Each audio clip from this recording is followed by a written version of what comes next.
સમાજની માફી માંગવી છે તો 70 વખત ગબ્બર ઠાકોર માગશે. સમાજની માફી માંગવાથી હું નાના બાપનો નહીં થઈ જતો. બીજું, નમસ્કાર મિત્રો, ગબ્બર ઠાકોરના અત્યારે વિવાદના વિડીયો સોશિયલ મીડિયા પર ખૂબ જ વાયરલ થઈ રહ્યા છે. જી હા મિત્રો, અત્યારે તેમનો એક માફી માંગતો પણ વિડીયો સોશિયલ મીડિયા પર બૂમ પડાવી રહ્યો છે. આ વિડીયોમાં તમે જોઈ શકો છો કે ગબ્બર ઠાકોર ચોખ્ખે ચોખ્ખો કહી રહ્યા છે કે મારે સમાજની માફી માંગવી હશે તો પણ હું માંગી લઈશ, પણ મારે ગીત ગાવાનું બંધ કરવાનું હશે તો પણ હું બંધ કરી લઈશ. પણ શું માટે અને શું કહે છે તે જોઈ શકો છો મારા વિડીયોમાં. અને મિત્રો, તમને અમારો વિડીયો ગમે તો લાઇક, શેર અને સબસ્ક્રાઈબ કરી નાખજો અમારી ચેનલને, અને આ વિડીયોને વધુમાં વધુ શેર કરજો.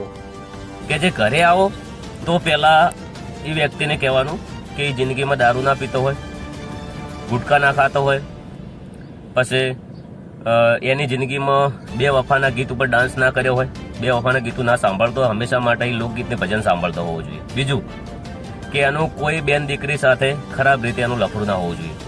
એ વ્યક્તિ ઘરે આવજો.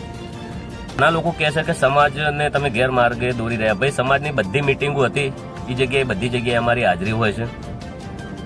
કોઈ સારું સમાજનું સારું કાર્ય હોય તો એ જગ્યાએ અમે હોય છીએ. ઘણા બધા મારા સમાજના સારા ગીતો છે. ભણ્યા વગર કોઈ નથી. એ ટાઈમે કોઈ મને ફોન નહીં કર્યો કે તમે સારું ગીત બનાવ્યું છે, કોઈ એવોર્ડ નહીં આલ્યો, કોઈ જગ્યાએ તમે બોલાવીને મારું સન્માન નથી કર્યું. બરાબર, કશું વાંધો નહીં. તો ગીત ઉતારવું છે તો આપણે ઉતાર દઈશું. 70 વખત માફી માંગવી છે તો માગશું, પણ હરુભરું આવવાને તમે કોમેન્ટ લખો છો ખરાબ. બરાબર, તો કોમેન્ટ લખો, તમે બીજાને કહો છો કે તમારા સંસ્કાર આવા, તો તમે કોમેન્ટ ખુદ ખરાબ લખી રહ્યા છો. તમારા સંસ્કાર કેવા છે? બરાબર, તો જે આવે એ ઘેર આવી જાઓ, કશું વધુ નહીં. બધા ગીતો ઉતારવા હશે તો ઉતાર દઈશું. સમાજની માફી માંગવી છે તો માગી લઈશું.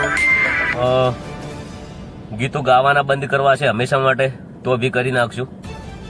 સમાજ માટે અમે બધું કરવા તૈયાર છીએ.